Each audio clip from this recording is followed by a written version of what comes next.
अस्सलामु अलैकुम। मोहम्मद अज़हर सिद्दीक अपने प्रोग्राम मैस व्यूज के साथ हाजिर खिदमत है। मेरे साथ अब शयान देख रहे होंगे, अभी मौजूद हैं लंदन से। माशाल्लाह 16 साल से थोड़ा थोड़ा सा महीना 2 महीने या 3 महीने ये इसी से पूछेंगे, लेकिन अभी 17 साल के नहीं हुए, ये बताते चले। और चूंकि इन्होंने एक ट्वीट किया है, और उस ट्वीट की वजह से मुझे इन्हें फौरी दावत देनी पड़ी। वो साथ वीडियो भी बैकग्राउंड पे चल रही होगी। Is this Nawaz Sharif meeting with an Indian diplomat?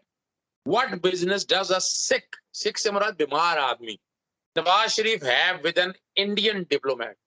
और वो गाड़ियां देख रहे होंगे, वो बकायदा IND-1, यानी ये तो बात बड़ी वाज़ेह तौर पर है कि ये इंडियन डिप्लोमेट है। फिर नवाज शरीफ की गाड़ी भी जाते हुए आप देख रहे होंगे, और टाइमिंग आपके सामने है। और इस वक्त वजह यह है कि पाकिस्तान को डिस्टेबलाइज करने के हवाले से जो ताकतें काम कर रही हैं, वो उसमें अमेरिकन हों, रॉ हों, जो कि अफगानिस्तान में बड़ी मार पड़ी है, तो उन्हें कोई ऐसा मोहरा चाहिए होता है कि जो उनकी आवाज को लेकर चल निकले। और आपको पता है नवाज शरीफ के नरेंद्र मोदी की फैमिली से क्या रिलेशन है, कि वो काबुल जाते हैं, शादी में बुला लेते हैं, बगैर कोई वीजे शीजे लिए उनके घर आ जाते हैं, आम की पेटियां, साड़ियां, ये सारा कुछ हम और आपने देखा है। और इनकी जाती दोस्तियां हैं। वैसे आपके बड़े लीडर गुजरे हैं, आप अंदाजा लगा लें, आसिफ अली जरदारी साहब भी रहे हैं। उनकी कौन सी ऐसी जाती दोस्ती हैं जो इनकी जाती दोस्ती हैं?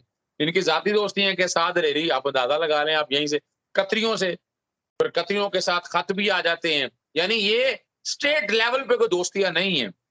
शयान, आप पहली तो बात है कि ये बड़ा रेलेवेंट सवाल आपने उठाया है, और अभी तक किसी ने नेगेट नहीं किया। और हम अपने फोरम पे ऊपर, आप और मैं अपने फोरम पे ये ओपन दे रहे हैं उनको, कि वो इस पे अगर कोई एक्सप्लेनेशन देना चाहते हैं, कोई वजाहत देना चाहते हैं कि ऐसा नहीं है, तो उन्हें बताना चाहिए। अगर वो इकट्ठे थे, अगर इकट्ठे नहीं थे, तो उन्हें एक्सेप्ट करना चाहिए, नेगेट करना चाहिए।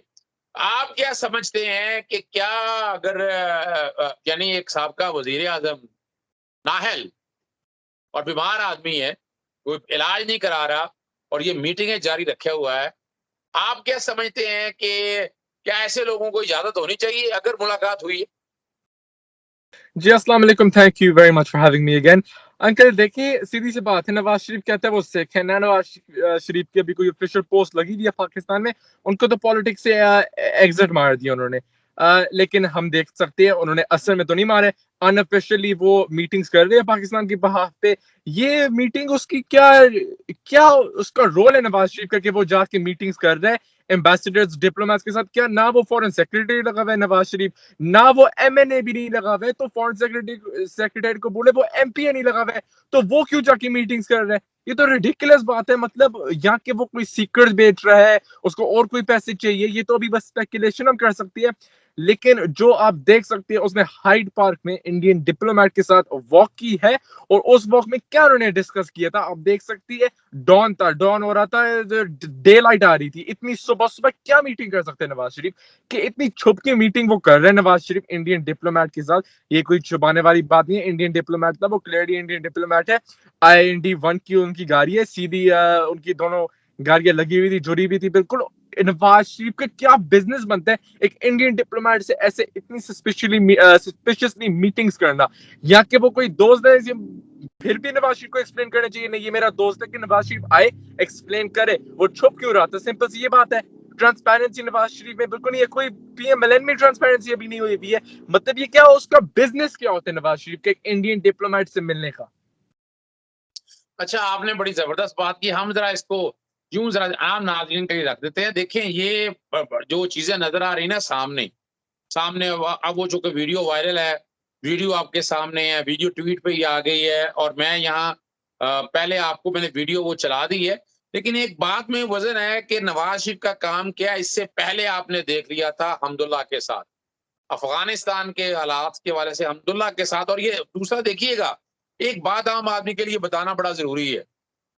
पाकिस्तान के अंदर इस तरह की मुलाकातें आप करेंगे, तो हमारी इंटेलिजेंस, विजिलेंस ये सारा कुछ देख लेगी। आप इस तरह की मुलाकात दुबई जाकर या लंदन में या बैरून मुल्क इसलिए रहते हैं कि आप वॉच नहीं आ सकेंगे, आपको देख नहीं सकेगा आप किन से मिल रहे हैं, किन से बैठ रहे हैं, क्या मकसद है। यहाँ तो एक एक बात बड़ा वाज़ेह तौर पर सवाल ऐसा मौजूद है कि आपको क्या ज़रूरत पड़ी है, यानी किस कैपेसिटी में? यानी एक बड़ा सिंपल सी बात है, अगर इंडियन मिलना भी चाहते हैं, तो उनका काम है कौम को एतमाद में लें। भई अगर वो कहते हैं कि मैं पॉलिटिकल पार्टी का हूँ एक मैं और बात कर दूँ आपको। आर्टिकल 17 बड़ा क्लियर है हमारे यहाँ। आर्टिकल 17 पार्टी अगर है तो prejudicial to the interest of Pakistan, अगर पाकिस्तान की सालमियत के खिलाफ अगर ये कर रहा है, वैसे तो वो नाअहल है, वो पार्टी का सदर भी नहीं है, लेकिन ये पार्टी को डिसोन करना चाहिए कि अगर वो है, नहीं तो आर्टिकल 17 का फिर इतलाक होगा, उनके लिए बड़े मसाइल बन सकते हैं। मैं जो बात आपके आप सामने रखना चाहता हूँ कि आप जब पिछले दिनों हमदुल्ला की मुलाकात भी हुई थी और आपने जी। उस वक्त भी बड़ा वाज़ेह तौर पर कहा था, अब क्या कहती हैं कि हमदुल्ला क्या करने गया होगा उनके पास? देखिए अंकल, सीधी सी बात है, यूके में मैं रहता हूँ। मेरे भी ऑफ कोर्स है इंडियन दोस्त है मेरे बहुत करीबी, अफगानी दोस्त है मेरे बहुत करीबी, लेकिन वो दोस्त है नवाज शरीफ। आई नवाज शरीफ स्टेटमेंट दे कि वो मिल क्यों रहा है, वो तो देखिए वो तो अनऑफिशियली पाकिस्तान के एम्बेसडर बना हुआ है। ना पाकिस्तान ने उसको अपॉइंट किया हुआ है, ना पाकिस्तान की हुकूमत ने उसको अपॉइंट किया हुआ है। वो अपनी जो उनकी पार्टी थी उसमें कोई उसको रोल नहीं रहा है। वो अनऑफिशियल कायद अभी तक अपनी पार्टी का बना हुआ है। तो नवाज शरीफ का बिजनेस क्या बनता है, उनके साथ मिलना और अभी इंडियन एम्बेसडर के साथ मिलना। अगर वो आके स्टेटमेंट दे दे ये मेरे दोस्त है, तो इसके इतने हाई रैंकिंग ओवरसीज दोस्त क्यों है, ये क्यों? और वो भी दोस्त जो देख ले, हमें सबको पता है कि इंडिया एक राइवल है पाकिस्तान का। इन गवर्नमेंट्स का थोड़ा सा क्लैश होता है। तो नवाज शरीफ आए स्टेटमेंट करे, क्लियर करे पिक्चर को कि ये मेरा सिर्फ दोस्त है, या कि मैं कोई सीक्रेट्स पाकिस्तान का बेच रहा हूँ। इससे पैनिक क्रिएट होता है। देखिए पैनिक क्रिएट होता है, जो आम कॉमन मैन होता है पाकिस्तान में, वो ये स्पेकुलेट करता है कि हमारे सीक्रेट्स भेज रहे हैं, ये वो हो रहा है वो हो रहा है, ऐसी स्पेकुलेशन होती है। और अभी इस स्पेकुलेशन को क्लियर करने नवाज शरीफ ने ये नहीं कि वो पैनिक क्रिएट करे, इसी नवाज शरीफ पैनिक क्रिएट कर रहे हैं। अभी सब पाकिस्तानी अभी पैनिक करेंगे कि देखिए 3 टाइम वजीर आजम रहा, ऑफ कोर्स इसके पास कुछ तो पता होगा जो कॉमन मैन को नहीं पता है। तो लोग उसमें डर जाते हैं कि ये मुल्क को फिर से तो नहीं बेच रहा है, इसे ऑलरेडी इसने देखे मुल्क को बेच दिया। तो हम सबको डर यही आता है कि इसने 3 बार मुल्क को बेचा, चौथी बार इसके लिए क्या मुश्किल बात है। और ये देख ले कि ये कोई सीट में लगा भी नहीं है नवाज शरीफ, लेकिन फिर भी मुल्क को ये रोक नहीं रहा है बेचने में। अच्छा, आपने जो बात असल में आप जो कि नौजवान भी हैं, जज़्बात भी सारे आपके मौजूद हैं। शयान का मकसद ज़रा समझिएगा आप नाज़रीन के हवाले से, कि नवाज़ शरीफ ना तो पाकिस्तान मुस्लिम लीग नून का कोई लीडर है, जो कि है नहीं लीडर, नाअहल हो चुका है, पार्टी सदारत भी जा चुकी है, कोई कैपेसिटी नहीं है उनकी। तो पाकिस्तान मुस्लिम लीग नून को भी रिप्रेज़ेंट नहीं करता, फिर बाकायदा नाअहल हो चुका है उनके हवाले से। और अगर मिसाल के तौर पर अगर अगर वो मान रहे हैं कि 3 दफ़ा का साबका वज़ीर-ए-आज़म है, तो उसपे प्रोटोकॉल्स हैं, वो ऑफ़िशियल सीक्रेट और वो सारी चीज़ें इस तरह की, यानी आप वज़ीर-ए-आज़म से हट भी जाएँ, तो आप पे ज़िम्मेदारी है। अगर आप कोई ऑफ़िशियल सीक्रेट तोड़ते हैं या कोई ऐसा काम करते हैं, तो पाकिस्तानी कवानीन का फिर आप पे इतलाक होगा। तो ये बड़ा अहम है इस हवाले से। और दूसरा, जैसे हमदुल्ला से वो मिले थे, हमदुल्ला से जब मिले थे, तो फिर हमदुल्ला को बाकायदा उन्होंने बकायदा तस्वीर उन्होंने चलाई थी, और वो चलाई थी तस्वीर, और अपने ट्विटर यानी अपने अपने जो है ना ड्राइंग रूम में तो किसी को घुसने नहीं देते थे, लेकिन उसको साथ बुलाकर तो क्या साबित करना चाहते थे। यहाँ भी ये बात ऐसी है, और ये बड़ी एक तकलीफ-देह बात है। दूसरी तरफ अगर देखा जाए, मरियम नवाज़ ने एक ट्वीट किया बाकायदा, वो इमरान खान साहब बतौर वज़ीर-ए-आज़म मैच को अगर देख रहे हैं, तो उन्हें शायद इस बात का दुःख था कि इंडियन के हमारे यहाँ सो कॉल्ड लिबरल जो हैं बैठे हुए, उनमें कई लोगों को इंडिया के हारने पे दुःख बहुत है। पाकिस्तान ने तो बड़ी इबरतनाक शिकस्त दी है, खास तौर पर मैच के अंदर। तो आप कहीं ऐसा तो नहीं है कि वो मैच हारने का दुःख परेशानी थी, या कोई ऐसा क्या महसूस करते हैं? पाकिस्तान ने तो बड़ी बुरी, आपका ट्वीट भी बड़ा अच्छा था, जिसमें आपने बाकायदा पाकिस्तानी कौम को मुबारक भी दी थी। क्या कहेंगे उस बारे में? वेल मैसिव विन था पाकिस्तान के लिए, 10 विकेट्स, ह्यूज हिस्टोरिकल विन है। अभी मैंने आपने देखा होगा, मैंने ट्वीट किया था इस सब कुछ happening before all of this. मैंने एक ट्वीट किया था कि सिर्फ 2 लोग अपसेट होएंगे पाकिस्तान की विन पे, और वो है नवाज शरीफ और मरियम नवाज। और आप देख ले 24 आवर भी नहीं हुए और देखिए ये इंडियन एम्बेसडर के साथ मिलने शुरू हो गया। मतलब देखिए मेरा सिंपल यही सवाल है नवाज शरीफ को कि आप कौन से ग्राउंड्स पे मिल रहे हैं।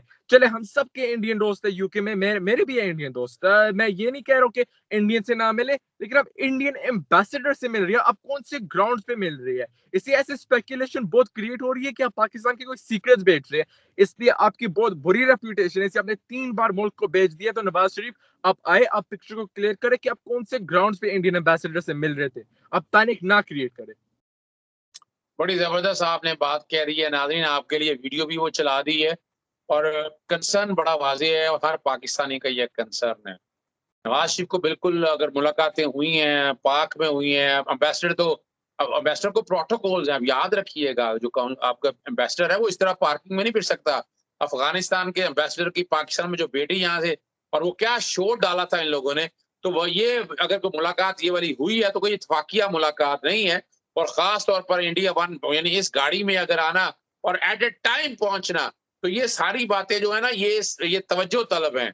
इसलिए इसमें वजाहत चाहिए। तो मैं तकाजा कर रहा हूँ, मैं भी तकाजा कर रहा हूँ, इसमें वजाहत दें, बताएं ये कौन है, क्या अगर मुलाकात हुई है तो किस लिए हुई है, क्या कुछ हुआ, क्या एजेंडा था। कौम को ये सारा अगर मुलाकात नहीं हुई तब भी कौम को क्लियर करें कि आप वैसे ही गए थे जब वैसे ही मुलाकात, लेकिन ऐसा नहीं है। एम्बेसडर का काम कोई नहीं है। प्रोग्राम ख़त्म करने से पहले मैं बताता चलूँ कि हमारे दोस्त इमदाद हुसैन शहजाद ने भी इस पर प्रोग्राम किया है। उन्होंने जो गुफ्तगू की है अपने प्रोग्राम में, मैं थोड़ा सा क्लिप आप तक चला रहा हूँ ताकि ये जो बात है सिर्फ र्यूमर्स की बातें नहीं हैं, इसकी तहकीक बहुत ज़रूरी है। ये भी बताता चला जाऊं कि ये मुलाकात कई दिनों से स्केजुअल थी, लेकिन चूंकि हमने अपने एक प्रोग्राम में आज से तकरीबन 3 हफ्ते पहले जो प्रोग्राम किया था उसमें ये कहा था कि एक ऐसी अहम मुलाकात होने वाली है जो मियाँ बीमार शरीफ उर्फ मियाँ नवाज शरीफ उर्फ मियाँ फलां शरीफ ये शरीफ भाई जो है ये ऐसा एक मुल्क दुश्मनी का मुजाहरा करेंगे। हमने ये पहले से आपको आगाह किया था कि एक ऐसी मुल्क दुश्मन मुलाकात होने वाली है और उस प्रोग्राम के बाद उस मुलाकात को पोस्टपोन कर दिया गया। और आज ये वीडियो जब हमारे तक पहुंची तो हमारी बात की तस्दीक हो गई कि ये मुल्क दुश्मन मुलाकात भारतीय सफारतकार से तयशुदा थी। और आजकल जो पाकिस्तान में सियासी सूरत पैदा की जा रही है, पाकिस्तान की हुकूमत के लिए, इमरान खान के लिए, पाकिस्तान की अवाम के लिए जो मसाइल पैदा किए जा रहे हैं, जो धरने दिए जा रहे हैं और जो मौलाना फजलुर रहमान और जो ओपोजिशन को एकदम से एक्टिव किया जा रहा है, इसके पीछे क्या साजिश और क्या इन मुलाकातों का, ये जो मुलाकातें हाइड पार्क में हो रही हैं नवाज शरीफ की और भारतीय सफारत खाने के नंबर 1 की, इनके पीछे क्या राज पनाह है, ये राज आप तक पहुंचा दिया गया है। इस तरह के पाक के अंदर आना और उस गेट पे स्पेशली चले जाना, ये बड़ी एक तकलीफदेह बातें हैं। इजाजत चाहेंगे, इजाजत दीजिएगा मुझे और शयान अली को। अस्सलाम वालेकुम, अल्लाह हाफिज, पाकिस्तान जिंदाबाद।